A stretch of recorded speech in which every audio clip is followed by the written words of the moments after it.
Now with more mic. All right. Good evening. Welcome to the February 24th regular board meeting for the Wenatchee School District. We are going to open the meeting with the Pledge of Allegiance. I pledge allegiance to the flag of the United States of America, to the republic which stands one nation under God, indivisible, with liberty and justice for all.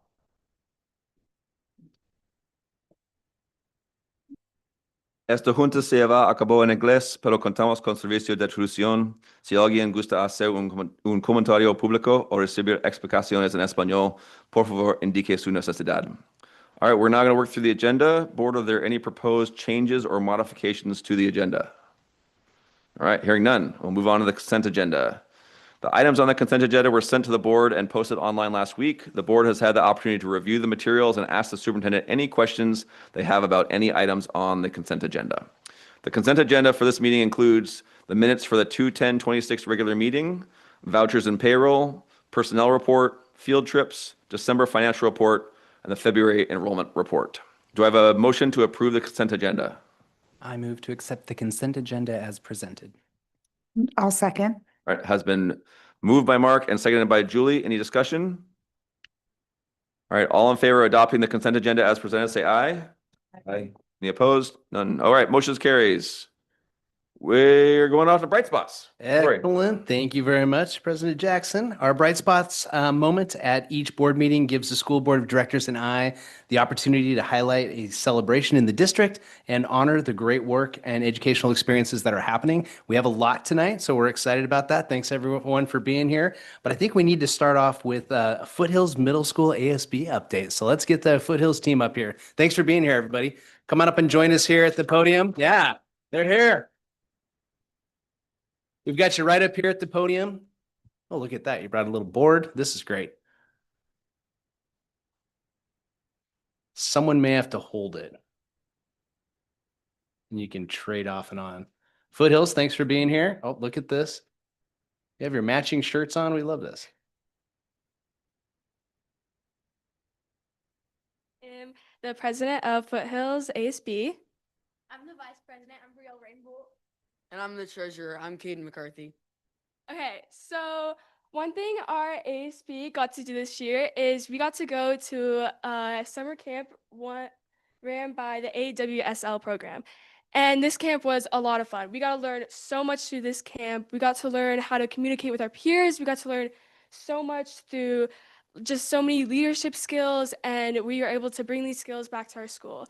We actually had another one of these programs, another training today at Pioneer Middle School. We had 95 AVID students there. We had 4 other middle schools. We had our ASB team there. And we were able to learn these skills again and be able to be trained again. And it was such an amazing experience able to learn. And I'm glad that a lot of students were there able to use these skills and able to learn as well and bring these back to our school. Our ASB also holds very fun PEP assemblies for our schools. Beforehand, we always greet every student that comes in with a welcome and make them feel very comfortable. Student council also participates in this and are always very eager. We get great feedback after each assembly from all the teachers and staff members. We not only just hold PEP assemblies, but we also hold more respectful environment assemblies, such as our Veterans Day and our MLK Day assembly. We also get support from our communities for those events, such as our American Legion for our Veterans Day assembly and James from AWSL for our MLK Day. I'm here talking about the color run that we did. It was a really fun activity that we did. We did the color run to raise money for stuff like PTO and our 8th grade celebration. And it's where you like run in circles and stuff you run while they splash color all over you. And then that helped because PTO, our 8th grade celebration for Slide Waters was helping towards, and the PTO got us a mascot, right? Yeah, and we raised $8,000. Another thing our ASB got to do is we had like a 6th grade open day where we had the 6th graders come into school a day before. And I remember the 6th graders first coming in, they were very scared. They were very nervous first coming into middle school. And our ASB was really hyped up, trying to, get them all excited. We did a lot that day. We got to help out with posters for the teachers. We got to help out with a lot of things around the school, and we got much feedback from the teachers telling us that we did an amazing job. We also got to plan an assembly, which was a lot of fun, and we did a wonderful job at that from our feedback from our teachers. And I remember the sixth graders leaving, and they were just so hyped up and pumped up, and I could tell that they were prepared for the next day, and I'm so glad that we were able to do that. We also have lots of celebrations at our school that have improved attendance. We only the people that are showing that they're ready to learn get to come to these. So it's dances, carnivals, face paintings, video games, and a lot more. Ready to learn is you're in class on time, filling out your planner, and have regular attendance. And that's how you can attend these fun times. Another thing that's new this year is sword jackets.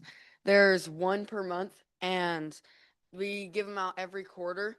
These sword jackets, we do this thing called advocacy, and we have these traits each month that we learn about in advocacy, and there's students of the month, and then that's like a group of students that they all chose for the like student of the month, and then that month teachers vote on one student for the month that shows the most out of them all, and they win a sword jacket for so our sword jackets, and that's who shows all the characteristics and stuff. A couple of days before school, we were able to tour around a lot of the students and a lot of the parents, helping students with opening up their locker and just helping them find their classes.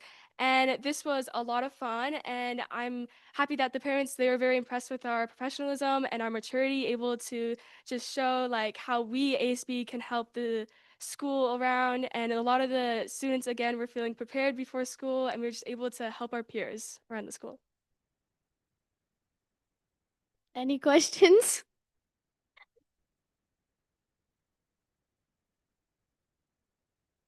Great enthusiasm. Thank you. Yes. Yes. Yep. We appreciate you being here tonight, Foothills. Thank you so much. Yeah. All right. Do we have West Side in the house tonight? Is Gwen here? Hey, Gwen.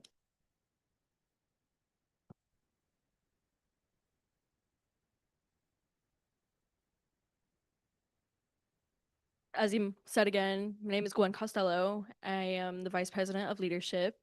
And our last Wellness Day was on February 11th, and it was called Skills for Life. And students had participated in 5 out of 14 of the workshops, learning about car emergencies, car maintenance, basic first aid, house repairs, fire safety and preparedness, hiking, camping, preparation, and growing a garden, child, and baby care, and so much more. There was 15 programs, like I said.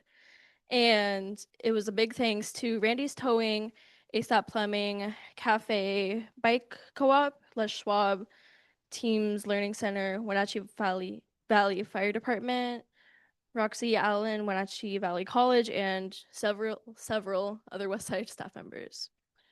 And on February 10th, we took 3 Suburbans full of students on a trip to Perry Technical Institute in Yakima, and it was, I would say, a huge success. And Westside had a total of 3 students participate in this year's mock trial district competition this past weekend, and sophomore Skylar Simon and junior Maddie Sutton both earned Best Attorney Witnesses. And the Wenatchee Purple team won 2nd place and is headed to state in 2 weeks. So congratulations to them. And we also wanted to wish Westside Junior Madeline Sutton best of luck as she competes as the state of the DECA conference this weekend. So congratulations to Maddie. And finally, our annual Spaghetti Feed fundraiser will be on Thursday, May 9th in our cafeteria. It will feature a silent auction, a live concert, and a live art auction as well. And we will have delicious dinner, spaghetti, of course, like we said. And all the proceeds will go to the benefit of Deleza Zavala, an 8-year-old girl who is a 3rd grader in our district who was diagnosed with leukemia last summer. And we will be sending invites to the cabinet and board to, we just really encourage everybody to come. And I am so grateful that we are able to organize this year. And any questions for me? You answered my question. I was going to see when the spaghetti feed was, but so thank you, Gwen. We appreciate that. Yeah, thank you so much. Thank you. All right, Wenatchee High School. Luciana, thank you.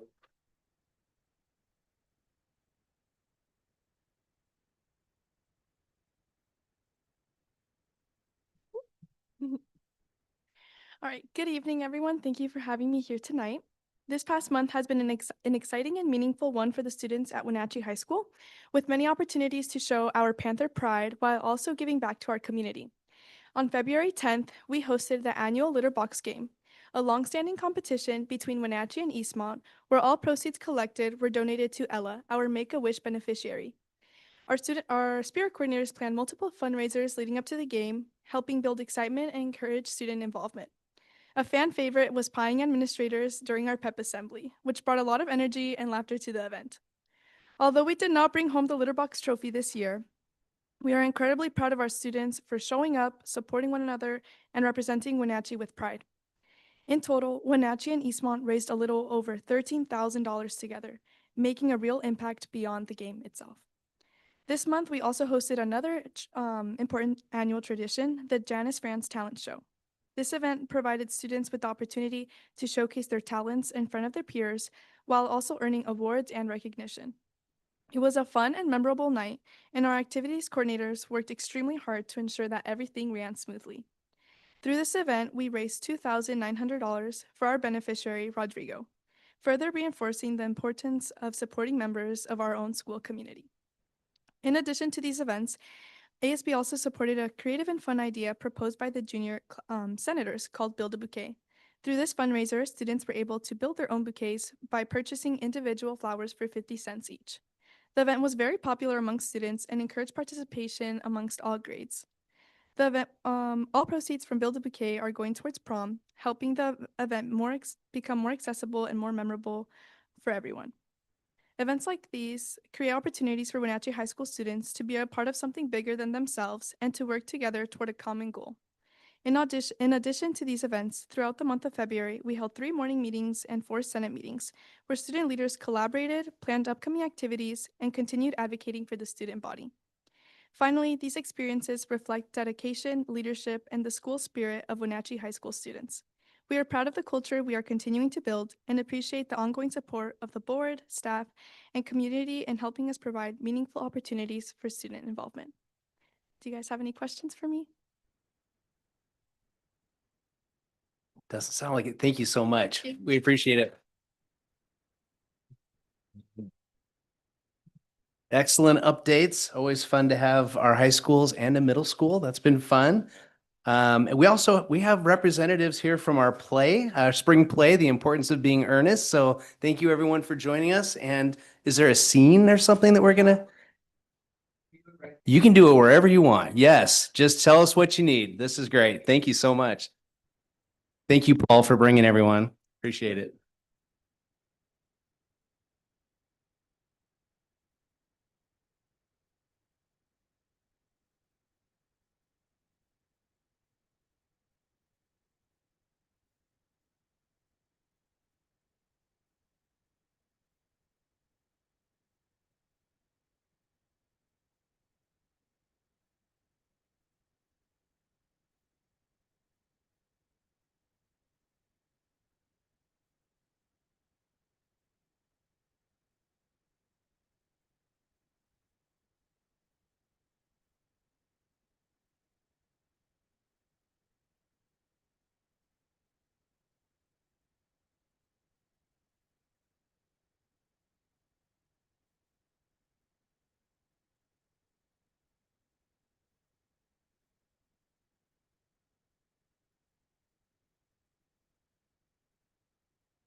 Any really doubts in this, Fairfax?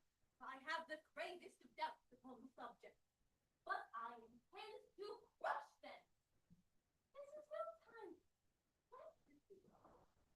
There's too much skepticism in the age as it is.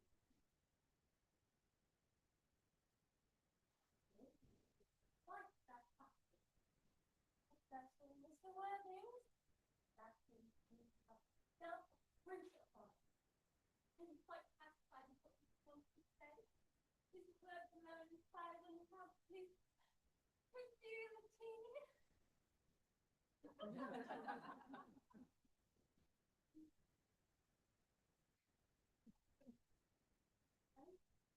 Yeah.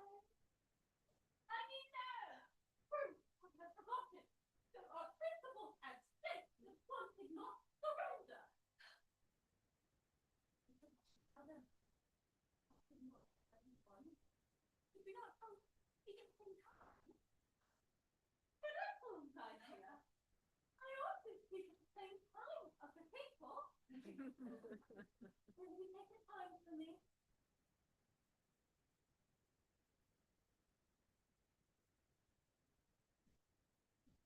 Your Christian names are still an absolutely insuperable barrier. That is all. Our Christian names? Is that all? But we are going to be Christian this afternoon. For my sake, are you prepared to do this terrible thing? Certainly. Please me, are you ready to face this fearful ordeal? I am. How absurd to prophecy has fallen you confession! Where questions of self-sacrifice are concerned, men are infinitely beyond us. They have developed the physical courage of which we women know nothing about. Darling, darling.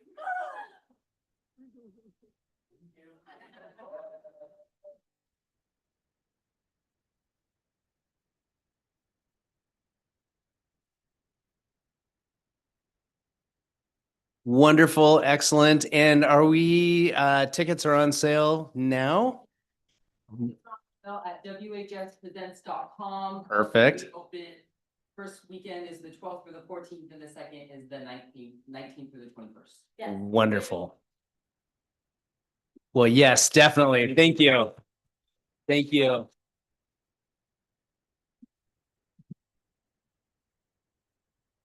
I'm glad I'm not Sean. I don't have to follow that. No.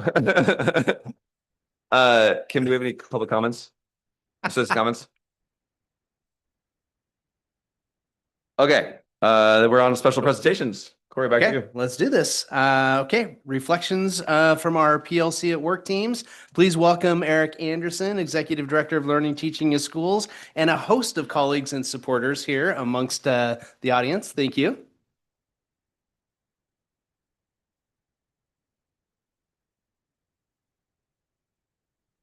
We need a mic. We saved Sean to the second presentation. I'm expecting someone to be like the theater mom we had that was like on her hands and knees recording because they were so excited. So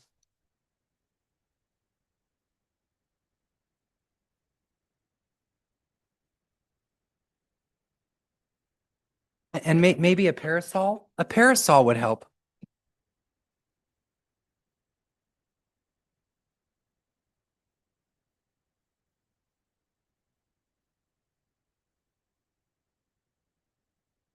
Just as you remember last year, we presented things from Big Six number 3, reading on grade level.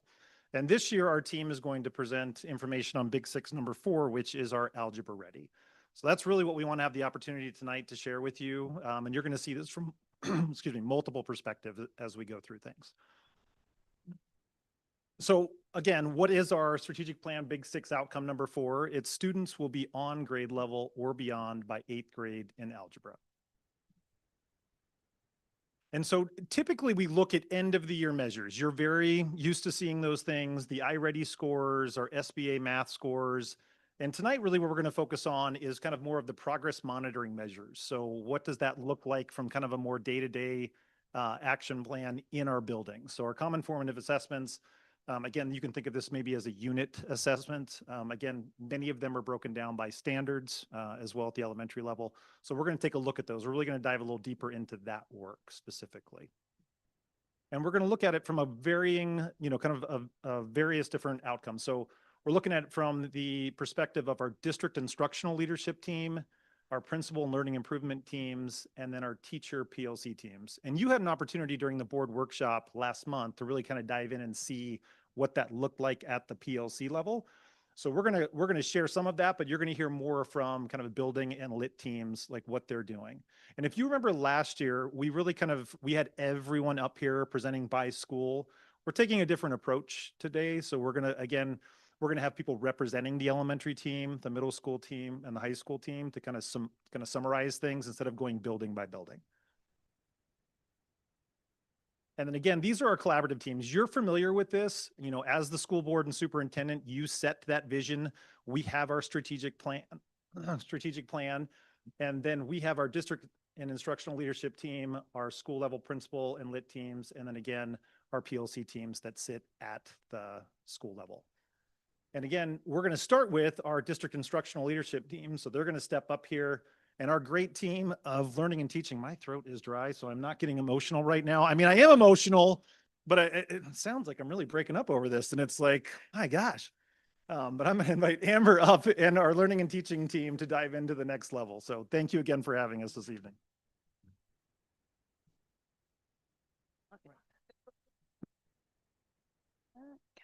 Okay. Thank you, Eric. Good evening, board. So I'm just going to start by saying our district instructional leadership team, that's our principals, that's our learning and teaching team, are all the instructional leaders of our district. We have been working really hard. We meet on Mondays at once, sometimes twice a month, and we have been ourselves growing our knowledge about math and how to best lead for Algebra Ready. So we've been learning about these 5 strands of mathematical practices. These come to us through a report called Adding It Up. It was a 2001 report that synthesized decades of research around how students best learn mathematics. And we are studying that, and you can see the 5 strands of mathematical proficiency are 1, conceptual understanding, 2, procedural fluency, 3, strategic competence, 4, adaptive reasoning, and 5, productive disposition. And all these are interwoven together interdependently to build mathematically proficient students. And so through that research, we've built these on the right here. You see where we have the K1, 2, 5, and 6, 12. We call these our math instructional core checklists, and they cast the vision for what that core instruction, what we want that to look like, because it's based on the evidence and research. And we're really excited about the core checklist because they're highly supportive for our teachers and our instructional leaders to be able to guide the work, to be able to continue to lead and grow our system so that we have a consistent implementation of evidence-based strategies or high impact strategies across our system. So that's what we've been busy doing. The K1 and 2-5 checklists were created over the last 3 years, and we're just excited this year to continue that vertical alignment to build to middle school. Our middle school teachers helped build the 6 through 12, gave feedback, looked at the research, and helped put that together. And then just this March, our high school team, and we have high school teachers here tonight to talk about their work, they'll be giving feedback and building out that core checklist as well. So, and we also wanted to share tonight, we've shared this with you before, this is our implementation progression. We know anytime we're trying to move change, it doesn't happen in 1 year, 2 years, or it takes multiple years. And so this shows our phases of how we move change in the Wenatchee School District. Just really quickly here, phase 1 is where we provide the professional learning and the practice and coaching. Phase 2 is the refine stage where we begin to say, okay, now that we've had learning, now we expect to see the strategy. And then phase 3, that's when the strategies become habit, and that's where we have a system. And when we have a system, that's when we, get all 100% of our students to algebra ready. And you can just see this represents the high impact strategies that our building leaders last spring just kind of did an estimated reflection on where their buildings were in terms of implementing these strategies. And you can see that all of our buildings, they're in different places, and yet we're all moving forward collectively to keep growing our practice. And that's just what this shows. And next I'm going to pass it off to Lisa and Betsy, and they'll talk more specifically about the 4 key strategies. So here we go.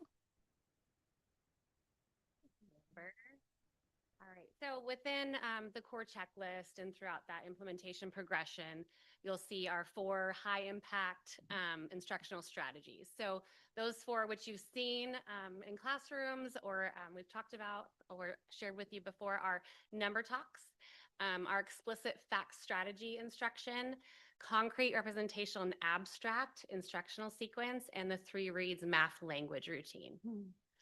And in addition to those strategies, we're constantly striving. Our teachers are working so hard to create productive classroom environments where students feel free to take risks and learn from mistakes as they engage in learning about math. And that's really built on the backs of our PLCs and our guaranteed and viable curriculum, the assessments that teachers have created. And that's some of the data that you're going to be seeing today. So just a little bit more about those 4 highly impactful strategies. Number talks are a quick warm up where a teacher poses a problem and students talk about how they're thinking through it. It's a mental math activity. So the students will talk about how they got to their solution, and then the teacher will record the thinking. So it's a really great opportunity for teachers to record in different ways so students see different representations of how they might solve a problem. And then kind of along with that, our explicit fact strategy instruction, we don't just teach students to memorize facts. So we actually are explicit in teaching them the strategies through providing some context first, so they can imagine a story behind it. So we tell them a story, and then we transfer from context to quick looks, so more of that representational part, and then we teach them a game. And so they play games, and the important thing about the games is they're talking through their strategies out loud, so teachers can check in and observe and hear, do they have this strategy or not? And then other students can learn from each other, and then we assess and move on. So those are our 2 kind of main foundational routines that we have on that core checklist. In addition to those, we've been really working hard to develop a vertical system of instruction and strategies. So at the secondary level, in addition to number talks, and you can see there's also, this has been happening at elementary and we're building off that, this idea of concrete representational and abstract strategies to learn math skills and concepts. So instead of just, here's the standard algorithm, go ahead and do it, we give kids opportunities to build with tools to help develop that understanding of the mathematical concept, moving to representational, where they take what they built and they're able to draw it and then move to that standard algorithm. So really supporting the learning at all 3 of those levels. And then also our 3 reads routine, which is really to bring down the cognitive load that students have when they're faced with word problems. So we break that apart so they can separate the reading comprehension from what is it that I'm actually supposed to do mathematically when I'm looking at a story problem, which we can probably all remember feeling some anxiety about that. So just a strategy to really help kids successfully conquer those problems. So you might have noticed that Lisa and Betsy both said the word talk. And as we're thinking about all of our students, our language learners, they are learning intense academic vocabulary in their math classes. We're constantly coming back to our essential strategies, which is having students pair up with someone to talk through their answer before they're expected to share out. By giving them that opportunity, students are more likely to express what they're learning, to practice that vocabulary in a very safe environment, and then are more willing to share out. So they're engaging very highly in these math lessons. So now our principal leads will provide an update on our Big Six outcome number 4, Algebra Ready.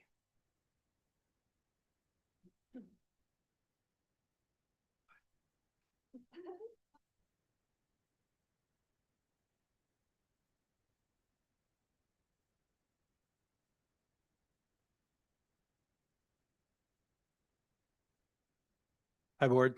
Thanks for having us here today, and thank you for the work that you guys do as public servants for our community. What you're looking at here is, this is a representation of our 5th grade CFAs, the 1st and 3rd CFA that are around multiplication and division. The blue bar shows last year's proficiency and the red bar shows this year's proficiency. These are 1st and 3rd, so they're done roughly, I think, September and early November or late October. It's not really a comparison of growth because these are 2 different sets of students, as you guys know. But what it shows is, surprisingly, the division had a higher proficiency rate than the multiplication one, which I would have not guessed that. If I had to guess, I would have guessed it to be the opposite. What we're talking about today is in our elementary admin PLC, we went through all these questions and then tried to summarize the feelings of all of our schools. So this is kind of a conglomeration of all of that stuff. But what are some of the student strengths that we're seeing in the CFA data? And again, the CFA is, like Eric said, like a unit assessment. It's based on essential standards, and it targets 1 or 2 specific standards that teachers have identified as the most important for the grade level. So one thing that we're doing is in our instructional plan, there is built-in reteaching. So if you're working on a unit of multiplication, you work on it maybe for 4 weeks, and then you have a week or 2, kind of depends on the calendar, to after you've given the CFA, take all of the students, reorganize them by who struggled with question 1 or who struggled with question 2 and 3, and then reteach to those concepts and then retest. So our principals felt like a strength was this reteach process, and then the data demonstrates students are making growth after that reteaching. Also, they're explicit. These are some of the strategies that principals said they observed and saw in classrooms, that they're explicitly connecting area model to the standard algorithm alongside partner checking, allowing students to choose their preferred method, successfully deepening their understanding of multi-digit. That was on CFA 1. On CFA 2, around division, bridging concepts from similar visual reviews, the hundreds, tens, and ones charts to the box method proved highly effective, served as a strong transition step to the standard algorithm by breaking down larger dividends and making them more manageable. So if you haven't seen division in this way, come by a 5th grade classroom in the fall, but essentially it has students dividing the dividend into the divisor like in smaller chunks, rather than trying to do it all at once or from left to right, as we learned a long time ago. The other part was success with challenging 2-digit divisors heavily relied on accurate subtraction. So we see this building on the essential standard from 2nd grade of being able to subtract 2-digit numbers with borrowing and regrouping. And strategic scratch work, specifically creating multiplication menus, listing multiples, and utilizing base 10 math, multiplying by 10 or 100 to confidently estimate quotients. So when you're trying to divide something, you want to get your best guess to first multiply by to see how close you can get to the whole. So the second part, what instructional strategies are PLC teams using to improve learning outcomes? The K1 and 2.5 math instructional checklist was what Amber was talking about at the beginning, that there's a checklist now, basically primary and then intermediate, and then 6-12 is going all the way up into secondary.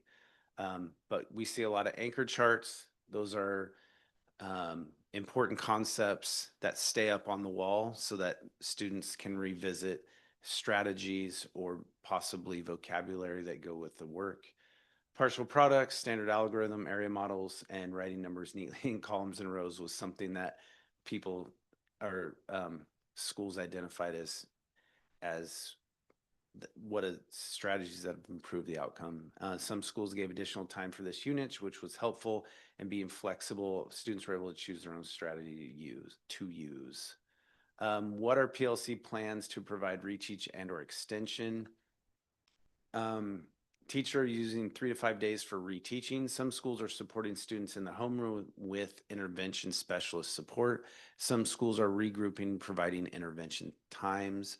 Some schools are providing project-based extension to apply the skill. This is largely when we reteach, or that reteaching section we talked about.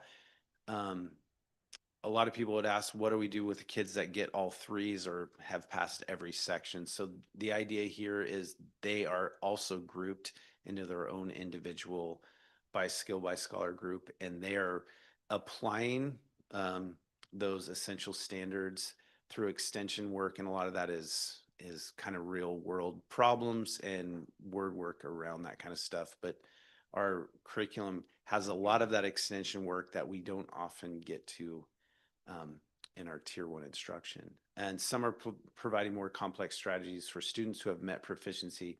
That's what we were just talking about. What are we doing in the tier 1 core instruction to improve student learning outcomes? We all have been working on the math checklist, as Amber introduced, with our teachers. Lisa's been leading teams of teachers from every grade level through guaranteed and viable training. So they're talking about different grade level specific training. So a group of 3rd grade teachers will get together, and then a group of 4th grade teachers, and we'll sub them out for half a day. So that's been ongoing. The intervention specialist met last week. Staying with our pacing guides has been very important. Just because it's imperative that teachers are working in the exact same area. So when they come together in PLC or in those informal PLC times when they get together, if they're teaching the same concept and struggling with the same issues, it helps if they're all in the same place so that they can discuss ways around that and strategies they're using to get by it.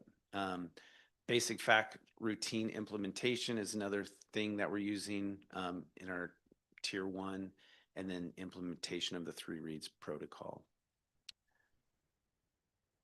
For intervention and extension, it's kind of varied by school. Schools are in a different place, I would say, for this math tier 2 and 3. But some of the things that are being utilized is reteaching by skill by scholar. Again, that's where you regroup kids into their area of need.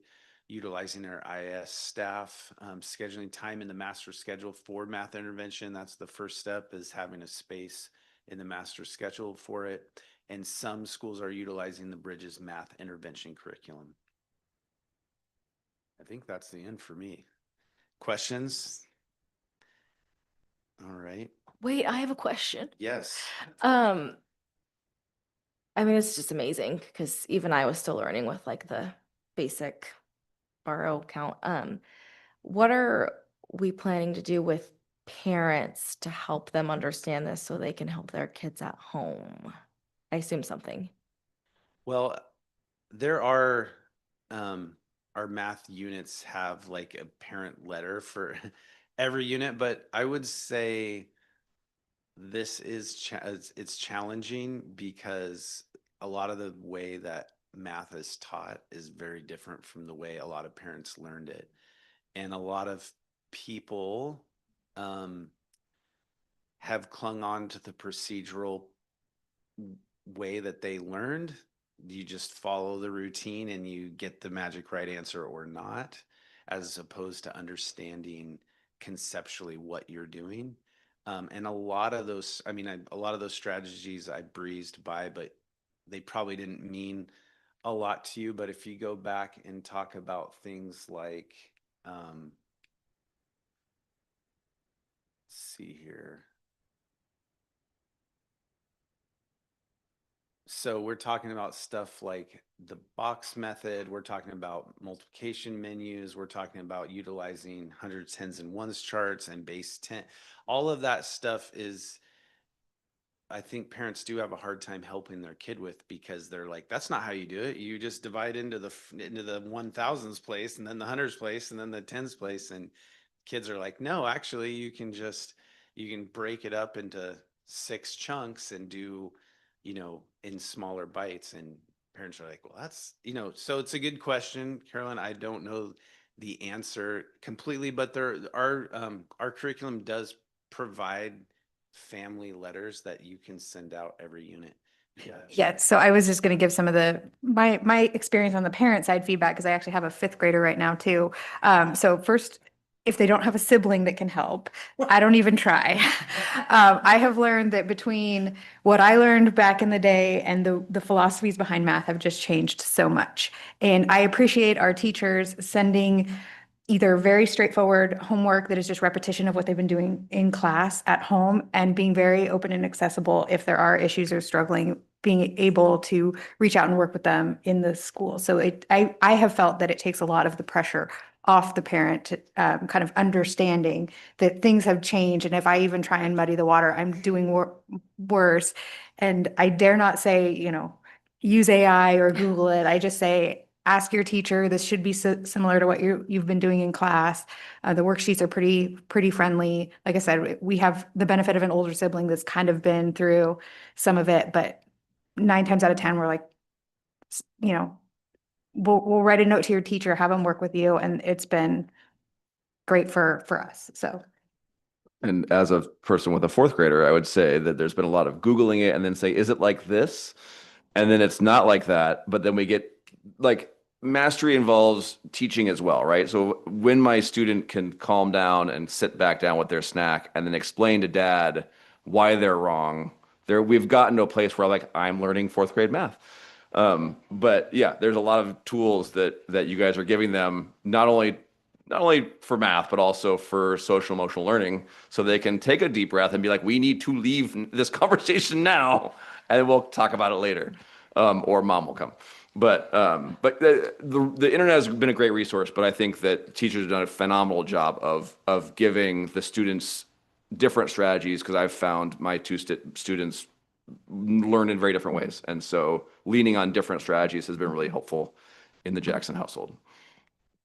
Yeah, generally the way that what I think is hard for both families and helping their students is a lot of times the way that it is in the standards is what we learned is the standard algorithm.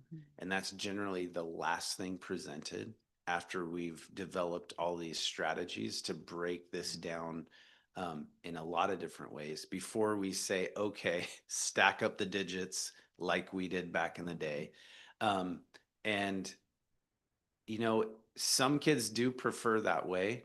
But again, when they've mastered all these other strategies, it's a real mix of who chooses what to get to and to the end. So, but yes, most parents are feeling the same way. Some teachers feel that way, of course, because they were all taught math the same way as most of us who are over a certain age. So, oh, this is quite the topic. It is. Whole money's worth here. YouTube is your friend. Because that's how, so Noah went through 3rd grade during COVID. Yeah. And so we did a lot of, I did a lot of YouTube videos on learning how to teach this newer concepts. But one thing I found interesting was that what I heard was, choose the method that works best for you, number line, base 10, number trees. But then what I was seeing in iReady and their diagnostics was that they were presented with the different methods So when a student is hearing, choose the method that works best for you, that you feel more comfortable, but then you're being tested on these 4 other ways, that was really interesting to me and a little bit, I mean, everybody knows how I feel about standardized tests. So, you know, but I just found it very interesting that you're still going to be tested on these 600 different methods to do multiplication. But pick the one that works best for you. Yeah, I would agree with your assessment. Yeah, I'll just kind of, I've had that same experience where you're told it doesn't, you know, in some ways they're told show your work and whatnot, but they really, are we evaluating the work or are we evaluating the answer? Because if you just want to get, you know, choose your way, then we're just looking at the answer. And I think that has been confusing on some assessments because then students are graded down for not showing their work, but they got to the right answer. And so it's how are we bridging that? You know, if I don't need to do all these steps, why am I getting a lower assessment score for not doing all the steps when I still got the right answer? And that's a little disconnect that I've seen in some of it, in part because there are so many strategies and we're trying to do so many different things. Right. I agree with that. I think the idea of having students solve in multiple ways ideally is to check their answer with the other strategy and see if they arrived at the same outcome. But again, sometimes students can just tell you the right answer, but they're not willing to put down the work that we want to see to assess their thinking.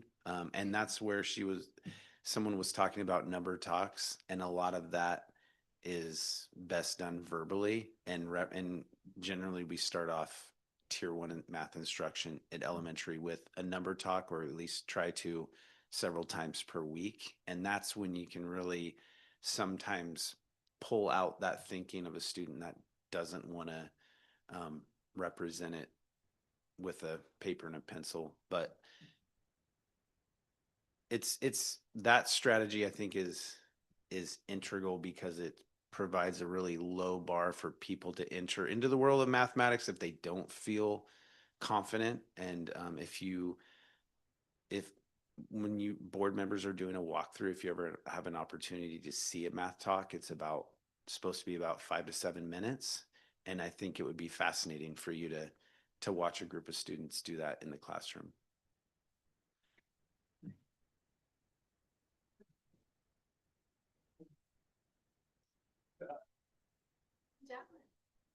You're up.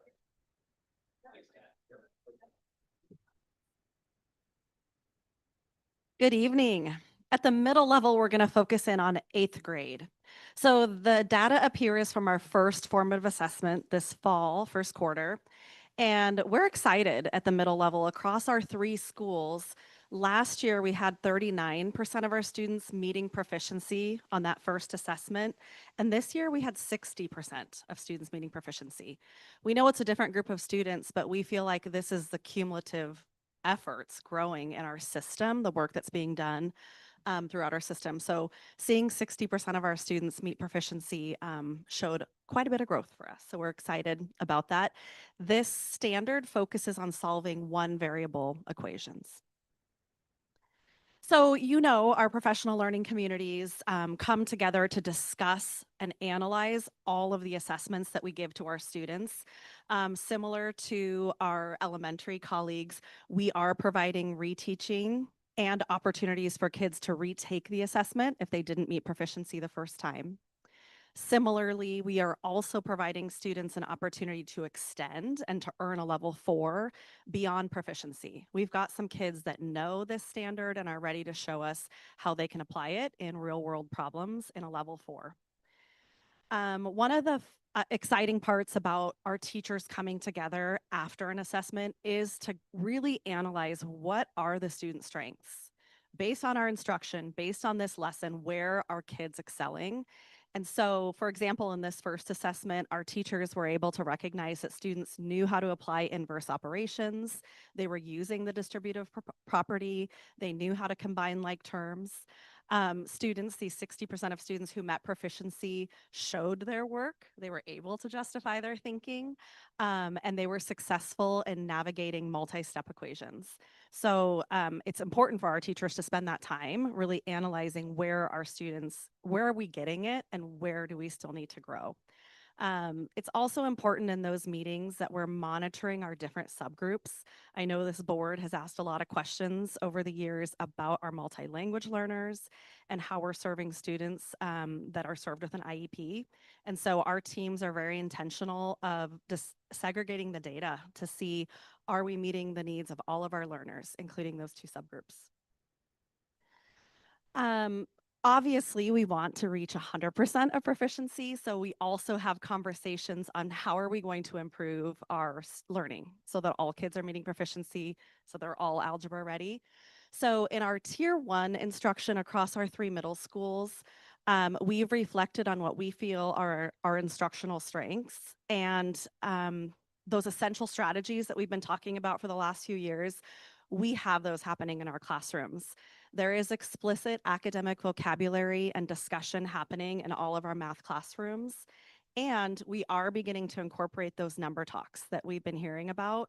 And what's exciting about that is it's increasing student voice. We're hearing students talk about math and students applying academic vocabulary and sharing their strategies with each other. And we are also, among our schools, all diving into that 3 reads protocol, which is taking a complex math problem and really breaking it down through this protocol that we've been learning. So that's happening across Tier 1 for all kids. And then all of our schools also have a model for intervention. It varies among our 3 schools, but all of us have targeted interventions for those students who are not quite meeting proficiency yet or who are served with an individualized education plan for their math needs.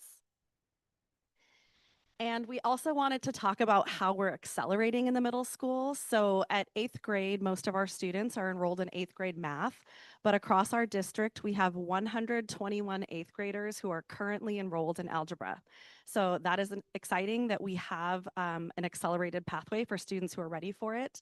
And then district-wide, we have 21 8th graders who are currently enrolled in geometry.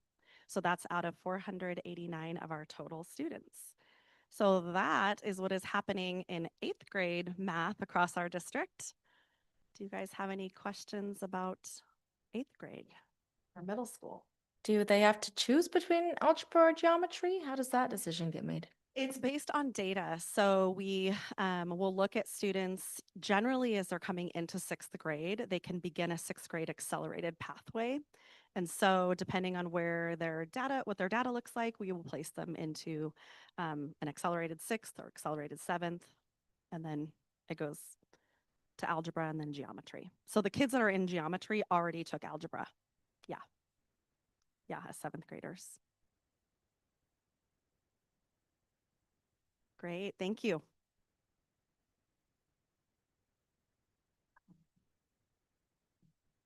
Hi there, I'm Donna Moser, principal at the high school. We are talking just about Wenatchee High School, so I thought it'd be great to bring some of our teacher leaders from the math department. I have Mallory Neer, who serves as our Algebra 1 PLC leader, and Kim England, who's on our lit team. So they're going to join me in discussing Algebra Ready. So as we know, we're trying to get that done by 8th grade, but we want to share with you what we're doing at the high school level for the students that still need more time and support. We'll go first. Okay, yeah. Hi, I'm Mallory. I teach algebra all day long, so I guess algebra ready, that I'm going to talk kind of like the now they're in algebra and share a little bit with you guys. So we kind of debated on what data to share with you all, and we kind of felt like our first unit was the best one to share. So we pulled that from the fall because our very first unit essentially is 8th grade math. Most of it is the 8th grade math. And so as you can see up here, we tested our first unit and 79% of our students passed unit 1.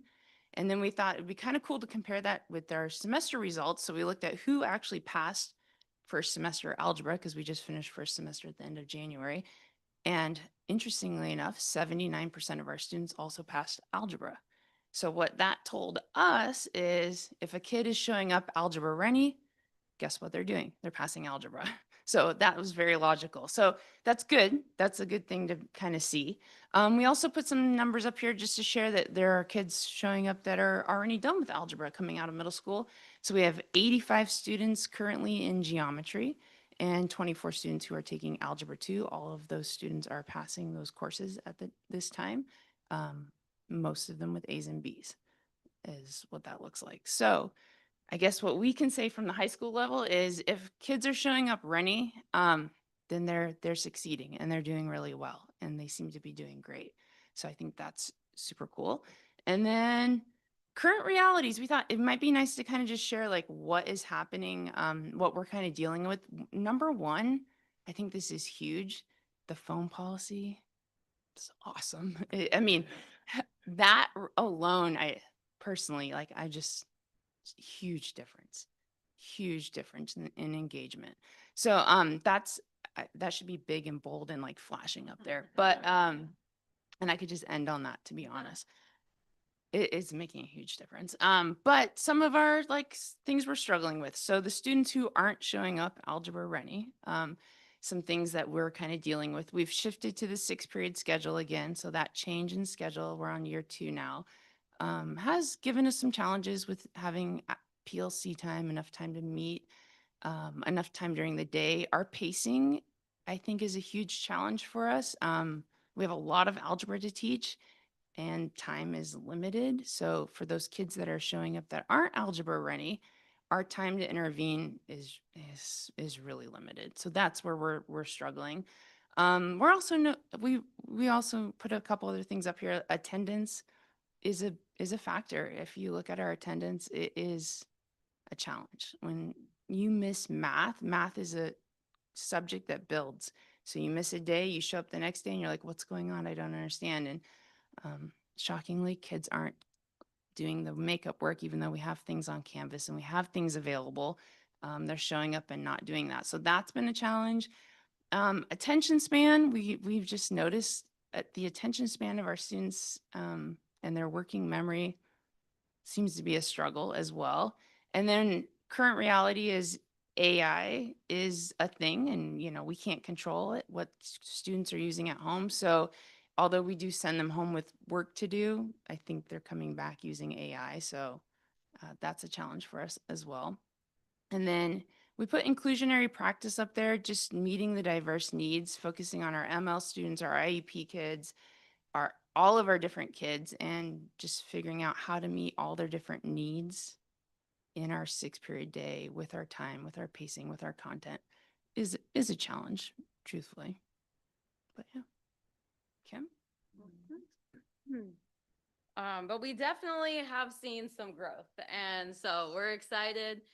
Just between last year and this year, we're seeing more kids that are willing to just show some engagement, more engagement in the learning process in our math classrooms. And that's super exciting to see. They're also coming in with more skills, just the basic integer operations that we've had to spend a lot of time at the beginning of the course teaching. They're coming in showing that they've retained more of those skills and solving equations.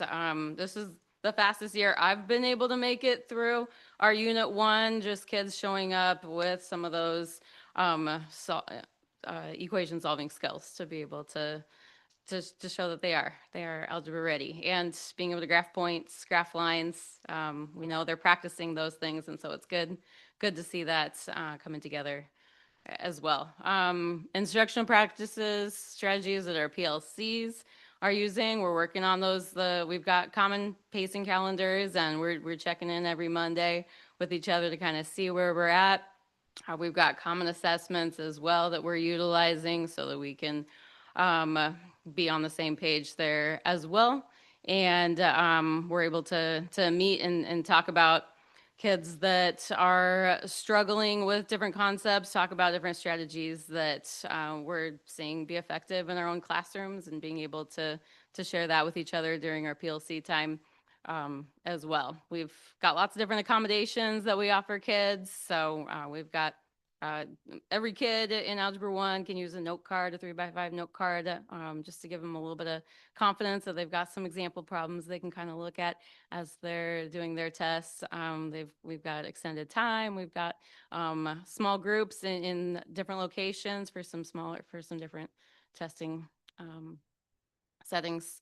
And then we've got some awesome interventionists that are helping us as well. So we spend time in our PLCs on Mondays looking at our tier 3 kids and what standards we want to make sure we're helping develop them, and they can get pulled for part of the math time to be able to develop that skill more.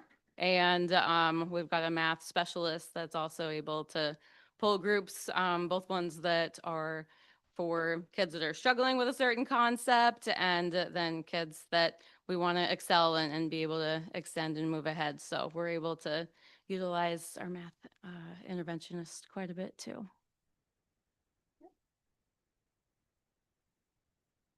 Okay, and from a building level, I just wanted to highlight a few things. From the building level, it's important that we address that students might not be algebra ready coming to the high school. And over the 14 years I've been at the high school, even in the assistant principal role, my goal always is how to support a student to graduate and how to keep a math story going.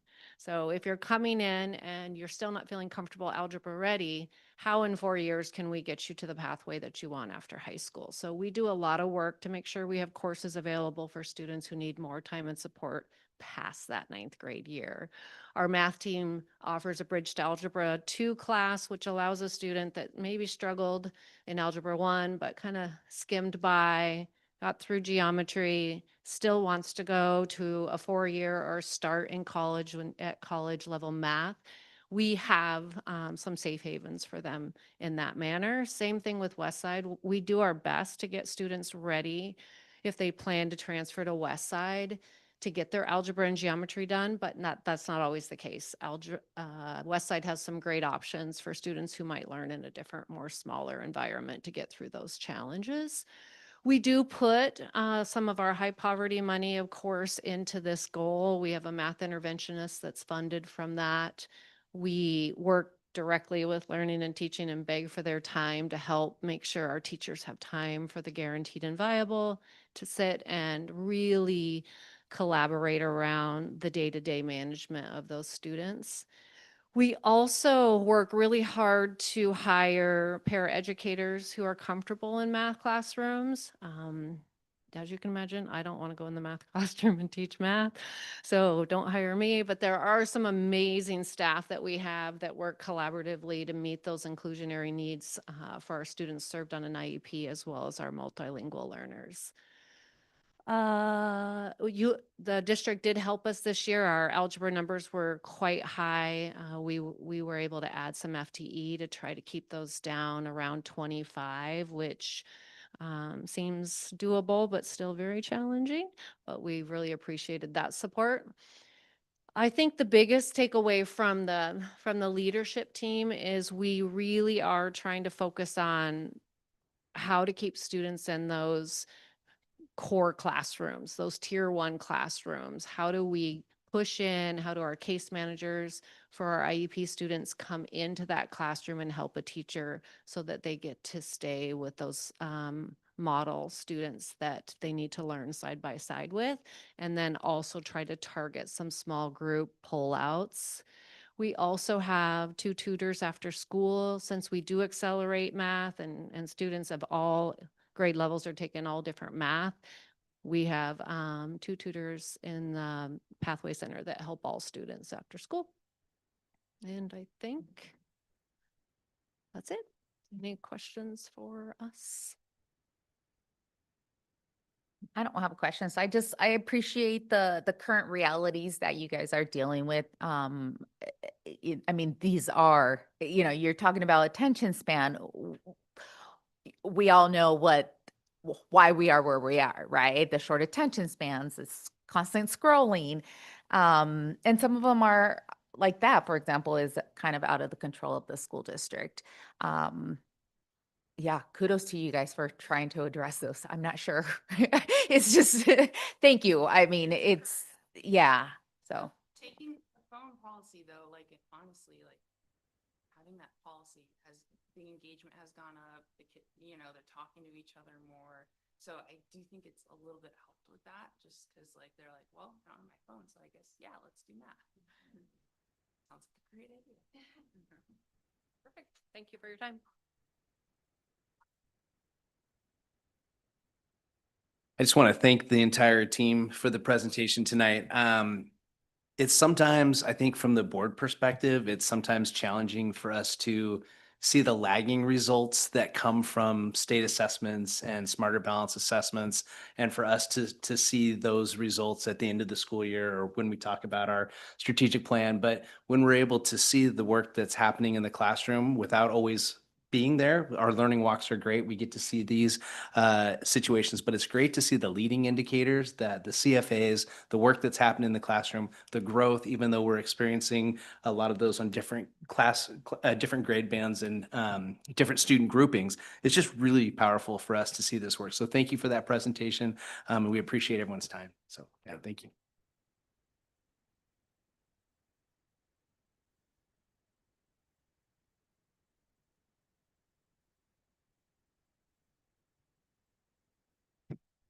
Okay, it's time, Sean. Let's have you come up, our Executive Director of Business and Finance, Sean Fitzgerald, on part 2 of a 3-part series on the legislation. All right, this is good. This is where we leave a cliffhanger. Yes. Yes, this is, yeah, it's a good one. Yeah. That's right. And we all know in trilogies, the third part is the weakest. So, you know. All right. Well, thank you, everyone. Good evening, President Jackson, members of the board, Dr. Kalahar. We're here to just give an update on our state budget and jump right into it. So again, background, again, we're in the short session. It's 60 days. Started on January 12th. Regular session will end on March 12th. So we have 3 weeks remaining and it has been moving fast.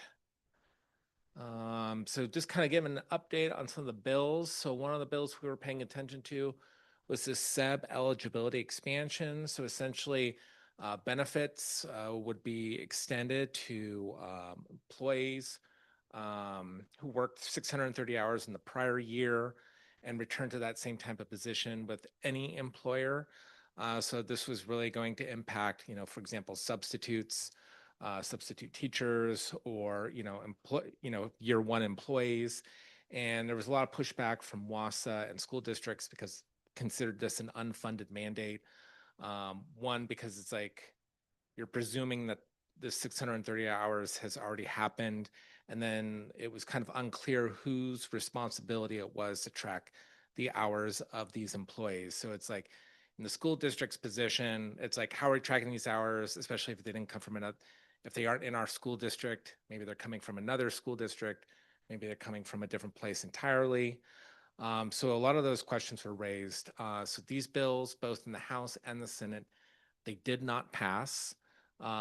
It's just though there is discussion, however, about probably seeing this bill in a different form in the 2027 legislature. Materials, supplies, and operating costs, Senate Bill 5918. So again, this would kind of give a one-time boost to MSOC, limited to $100,000 per district or near enrollment, whichever is greater. However, there are a couple of amendments so that language is still, this bill is still ongoing, it's still being discussed. However, there are a couple of adjustments or amendments to the bill. Of course, the biggest one is the ever ongoing continuous discussion on tying MSOC to an actual inflationary measure. The legislature is very hesitant to do this. Every time a bill is proposed, there's usually something like it's tied to IPD or CPI. This year was turned again tied to IPD, which is what we use for what the state uses for our salaries and benefits, or just the salaries. But they removed that in an amendment. So now what we call the back-in approach remains. So essentially, when all things are said and done, they kind of look at, okay, what's left over? What can we use to fund MSOC? And then they just kind of plug that number in. So generally, that number that they do plug in is less than IPD. So again, although we do get funding increases for MSOC, they do not keep up with inflation. Senate Bill 6113 and House Bill 2257.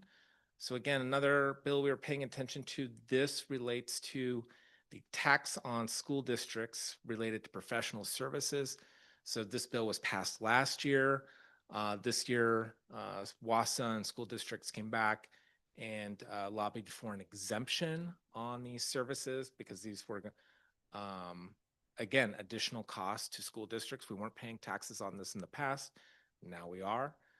In both of these bills, now exemption language has been added to both bills, exempting a school district from these taxes. And so really right now, between now and the end of the legislative session, it's just ensuring that the language is clear that school districts are exempt. So for example, I forget which, I think it's the Senate bill, they talk about the exemption is for elementary and secondary institutions. It's like, we'll just say educational school districts or something. Let's just be clear about it. So really, it's a lot about just wordsmithing and ensuring those exemptions are clear. And that, again, would be a welcome benefit for the school district.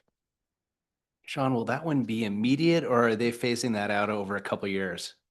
That's a great question. I would assume, though, that it would take effect. I'll look into it, but it depends on the passage of the bill. Gotcha. I haven't seen anything where it's going to say, oh, it'll take effect in a couple of years. Gotcha. But I'll do a double check on that. No problem. Thanks. So here we have our House Joint Resolution and Senate Joint Resolution. These, of course, another annual ongoing discussion is reducing the bond threshold from the supermajority. So again, one proposed resolution is lowering it from 60% to simple majority of 50% plus one. Then we have another one reducing from 60% to 55%. And basically, there's been no discussion at all on either of these resolutions. They were introduced at the start of the legislative session, and there has been no discussion. So in other words, I'm not anticipating any big changes on this. Technically, these bills are not dead until, the legislature closes out. But the fact that there has been no conversation since the beginning of, since January, I'm not going to get my hopes up on either of these resolutions related to bonds. Maximum and minimum fund balance. So this bill is still ongoing. However, there has been some changes since my first update. The first big change is the maximum amount has been removed. So it'll be solely focused on minimum fund balance. And then the start date of this bill has been moved up. Originally, I believe it was the 2030-31 school year, but it now has been moved up to the 27-28 school year. But they have just set out, again, minimum fund balance standards depending on our AAA FTE. So we'd fall in that first category, so 6%, at least 6% of the district's prior year state apportionment. And the bill has kind of changed from kind of being kind of punitive to school districts to be kind of more like a early reporting trigger for school districts that are in financial distress. So it's like, again, if you fall below those balances, then it triggers additional kind of formal financial reporting requirements to OSPI. But again, seems like this bill is moving through, and we'll be curious to see what the final one will look like by mid-March. Quick question. If the limit would be based on the prior year's state apportionment, technically that might be less than what a true 6% fund balance looks like. So correct, versus like, would our 6% of our state apportionment match 6% of total expenditures? So in this case, right now, they're giving us the leeway, just saying it's going to be set at least 6%. So I'm anticipating we would look at, okay, we're having our ongoing discussion about our minimum fund balance. And so, for example, 6% of our total expenditures, maybe that equates to then 7 or 8% of our prior year state apportionment. So we'll probably, whenever this bill passes and we take a look at the numbers, it's just assuring that the numbers, our fund balance, total fund balance number meets the same amount, regardless if we're using revenue or expenditures.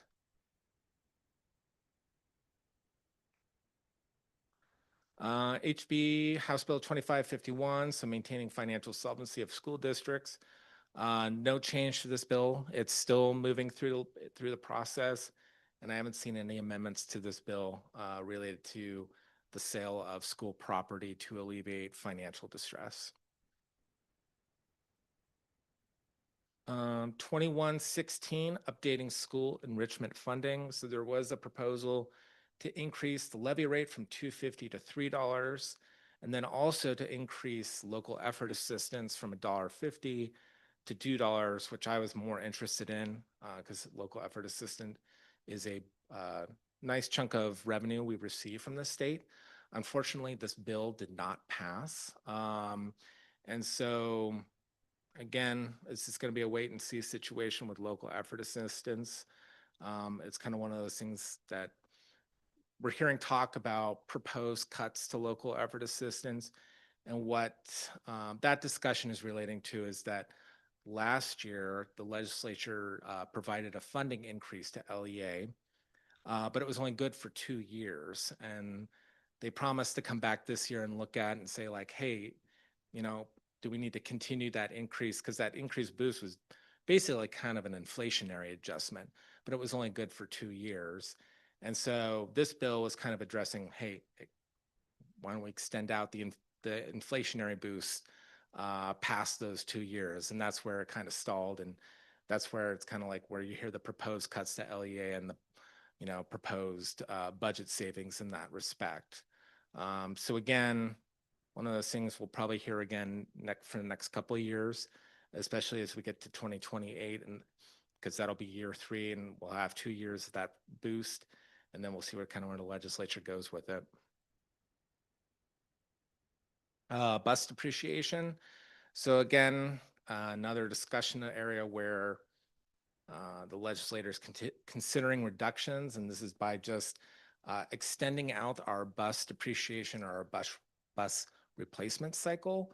So right now, whether it's an 8-year bus or a 13-year bus, all buses would now be on a 15-year replacement cycle.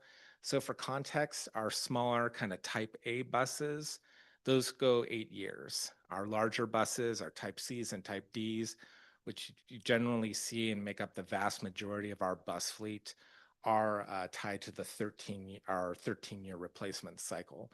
So extending it out 2 years, long-term impact, it's hard to say, but again, it's going to be, it's 2 more years than anticipated. We have to keep these buses. And again, maintenance costs, all those things kind of add up. So again, another bill we're paying close attention to. Transition to kindergarten. So another legislative session. It's time to talk about how they can roll back on TK. So last year, they put a cap on the enrollment. And just this last week, the legislator unveiled some new kind of income threshold requirements to TK. One of the requirements they have thrown out is the students have to qualify for free and reduced lunch status, and as a barrier to TK enrollment. So right now we don't require that as a registration. If we were looking at, okay, if they implemented it immediately, what would it look like? Well, right now, 27 of our students are free and reduced lunch out of 58, so a little less than half of our students. So it raises 2 questions. One, 27 out of our 58 is our full free and reduced population, or we just have other students who just haven't filled out that form. because it isn't necessary. So again, another bill we're paying close attention to, and if, this becomes one of our requirements, then, we will be, when TK registration comes out, we'll be requiring you to fill out this form to see the impact on this as well.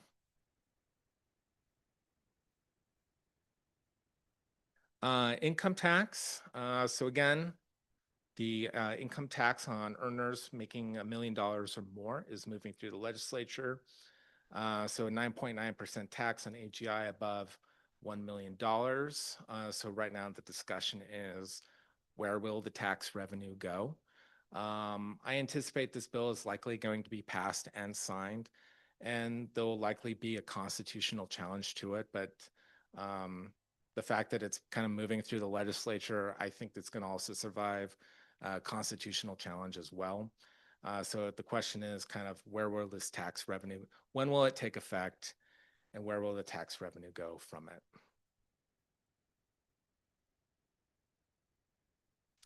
So in summary, again, SEB expansion did not pass, but likely to return in some form next year. Promising outlook on the sales tax exemption, just kind of seems to be in that wordsmithing process. Unlikely to see any change to the bond supermajority from this legislative session.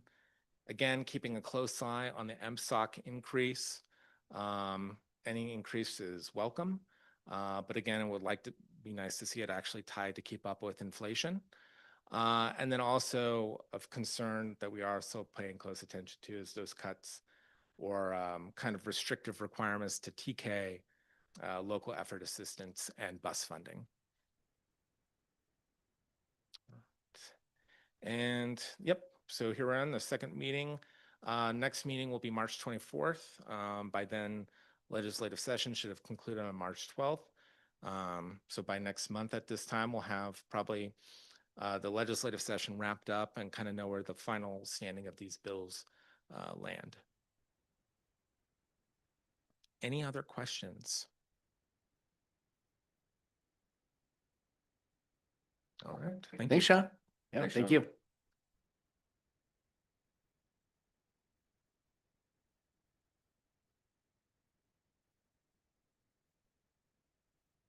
All right. Well, good news is no discussion. We can move straight to action. So we're doing the policy second read. You want to go through them, Corey? We're second read them. We're good. All right, cool. What's that? Yeah. Move to approve. Yeah. Do I have a motion to approve the second read of policies 3241, 5000, and 6022? Move to approve. All right, has been moved by Maria and seconded by Julie. Any discussion? All right, I'm going to say a quick thing unless, all right. Just because this is 6022 is our minimum fund balance. We talked about this a lot, and I think we have a lot of uncertainty in the school districts the last few years, and I don't see that changing going forward. So I think that, it's really responsible of us to look at how we're taking care of our staff, being that that's 85% of our overall operating budget. And so I want to say, think that giving us a little bit more buffer in these unexpected times really does give us some options that, while we have the money, protecting it makes sense. So all in favor of approving these policies, say aye. Aye. Any opposed? All right, motion carries. Great. Public school employees collective bargaining agreement. Do I have a motion to approve the public school employees collective bargaining agreement?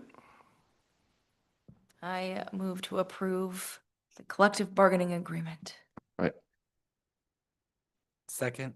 All right, has been moved by Caroline and seconded by Mark. Any discussion? I just want to thank both sides of the bargaining teams for their work put into this. I know it took a little bit longer than I think anybody wanted, but I'm glad we are at this step proposing this CBA. Yeah, I just want to echo that too, because I know this one took an unusually long amount of time. So I just appreciate the parties continuing to work through it, getting back to the table and getting something that I hope works for both sides. Yep. All right, all in favor of approving these, the the bargaining agreement, say aye. Aye. Any opposed? All right, motion carries. So that moves us to the superintendent report. Motion carries right as Kelly walked back in. Yeah. They approved They it. did This it. is good. You're good. Yes. All right. We got this. Okay. I know. Yes. No, thank you though for the accolades. It was longer than expected and we appreciate both sides in the end. Superintendent's report, lots of amazing things happening, lots of things to celebrate as we're closing winter athletics. We had wrestlers and some swimmers and divers go to state. Tomorrow is the sports awards banquet. So that all is happening. And then right around the corner, we have spring sports getting ready to get started, which is wild. Maria and I were able to go to, well, not only go to, but we were judges for the Janice Franz talent show. Mark was in the audience and his daughter was on stage. So we saw some amazing acts. It's great to see the dance performances, the ASL performances, duet. A couple singers with acoustic guitars and then some rock bands. So that was fun. We had a great night. Diane and I were able to meet with the Wenatchee Executive Board a week ago yesterday and shared a one-pager and just overall bond information. So we spent about 50 minutes with the team answering questions and clarifying how they can help and spread the factual information that the school district is able to actually share. We just had a great time and it was fun just to kind of kick some of that off. And then for our Superintendent's Advisory Council meeting, we met at Westside High School last week, which was great. The idea there was our students from Wenatchee High School wanted to see, they just said, well, how can we see a newer, more modern school that is easy for us to get to? And so we thought, well, we can go to Washington, we can go to Lincoln, or maybe we can go to Westside. And so we went there, and then we actually had the team that is at the high school right now doing the educational specs conversations zoomed into our SAC team and talked with the students about the spaces that they enjoy, the spaces that they find awkward, the spaces they don't enjoy, all of those fun things. It was a great presentation. Tucker was able to be there for that, and I think it sparked some things in Tucker's head because he wrote a thesis the next day. Yeah. It was great. So You haven't gotten it. I You've haven't gotten it I've yet. gotten You it, haven't- but yeah. I'm excited. Heavy editing. Anyway, it was great. And it was really kind of the beginning of our engagement process that we're excited about this spring. And it was with our students. So we're pumped about that.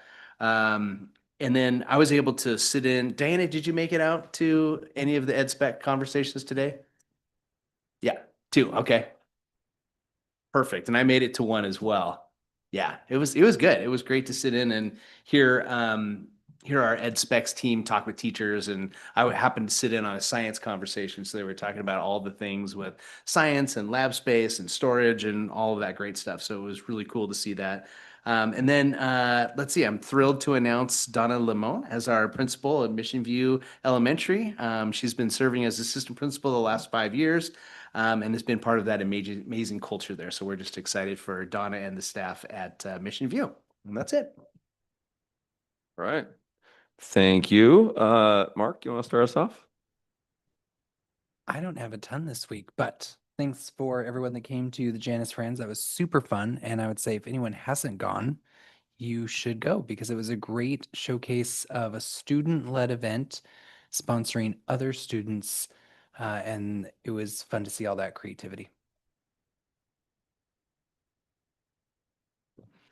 Sean and I and BJ Coons got to attend the Sunday soccer leagues at Foothills Middle School on Sunday.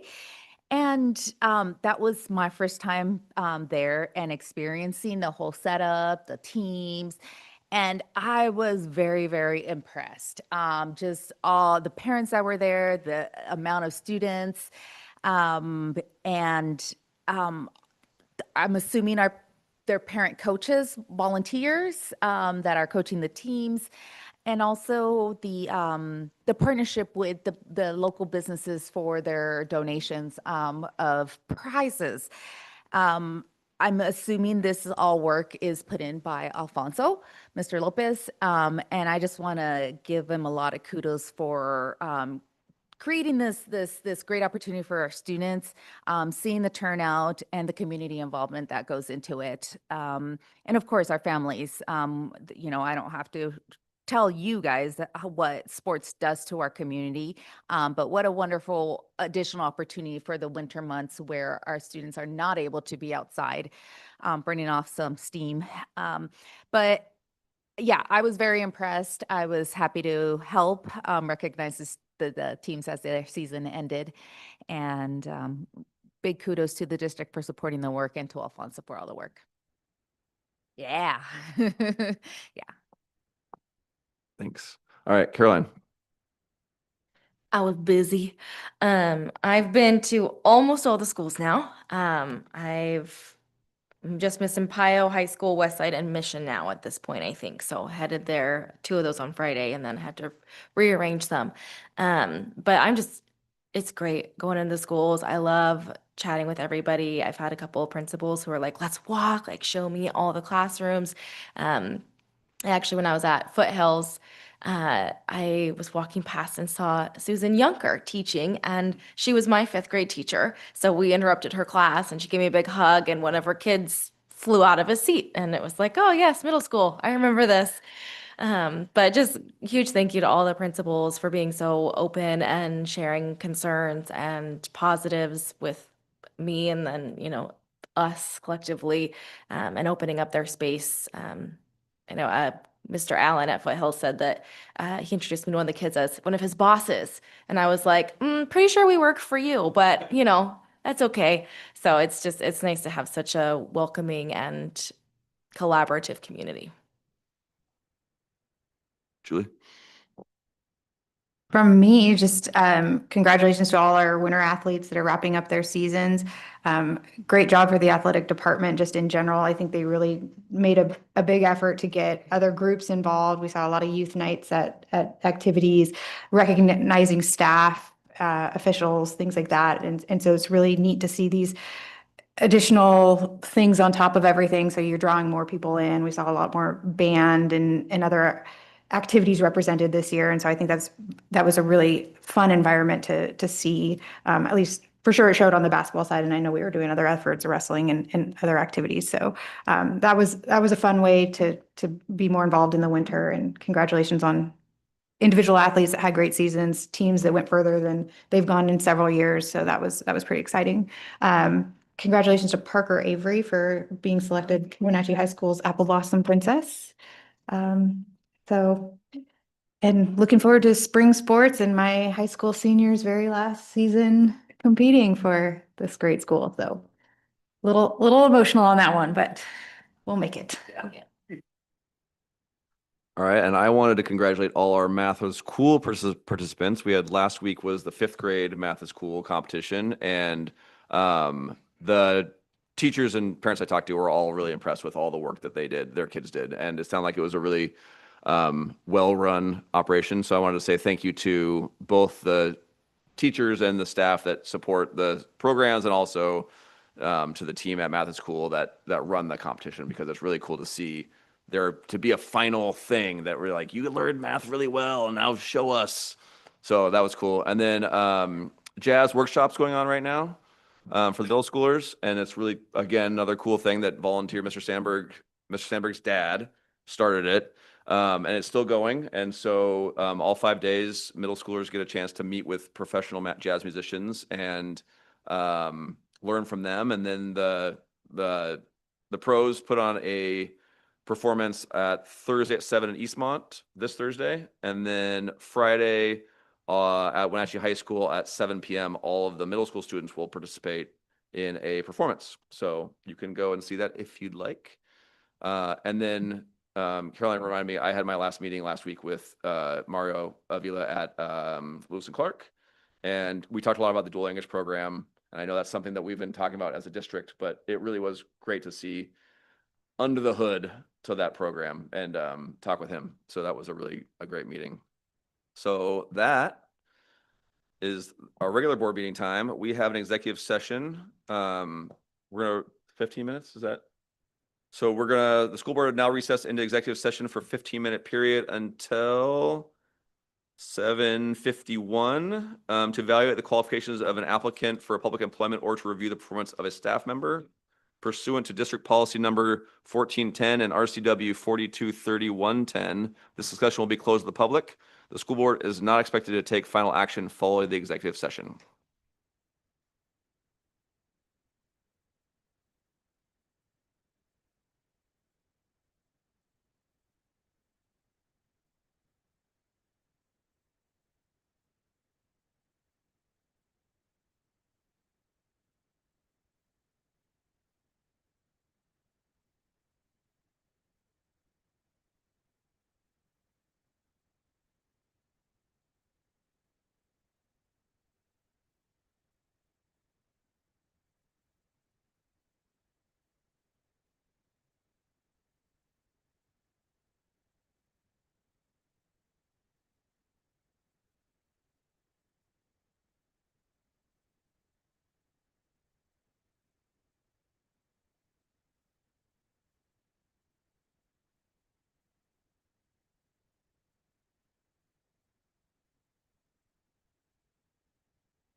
All right, we're all finished with our executive session and the meeting is adjourned.